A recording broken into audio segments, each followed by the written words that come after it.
Barbarie d'État pour l'idolâtrie d'un homme et la confiscation du pouvoir. L'indignation de Maurice Kamto ne s'est pas fait attendre. Le leader du MRC fait savoir que les images de tortures sauvages infligées à Longué Longué rappellent le sort horrible fait à grande échelle aux militants de son parti politique lors des arrestations arbitraires de 2019. Ainsi, le professeur Maurice Kamto condamne-t-il ce qu'il appelle barbarie d'État et exige l'ouverture d'une enquête pour arrêter et traduire immédiatement devant les tribunaux les auteurs de ces actes qui démontrent leur inhumanité. Courage l'artiste, le jour est en train de se lever.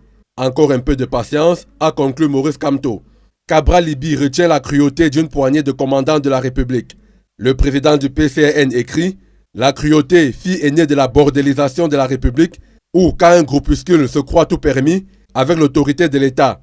Qui sont-ils pour infliger une telle barbarie aux autres ?» s'interroge l'honorable Cabral Liby. Justice, justice, justice pour l'artiste Longué Longué, clame haut et fort Cabral Liby. Tout comme Joshua aussi, président du SDF, qui condamne fermement ces actes ignobles et barbares et demande l'ouverture d'une enquête pour établir les responsabilités et identifier les commanditaires.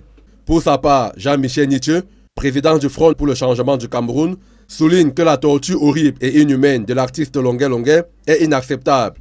L'honorable député constate pour le déplorer que cette torture est la preuve irréfutable de ce que le Cameroun sous M. Biya est devenu un État voyou. L'Union des populations du Cameroun, par la voix de sa présidente, dénonce les actes de torture militaire infligés à Longué Longué et demande au gouvernement de prendre des mesures pour poursuivre les auteurs de cet acte devant la justice. Le Parti pour l'Action populaire rappelle que les institutions de l'État ne doivent pas être utilisées pour assouvir des desseins personnels, encore moins pour des règlements politiques.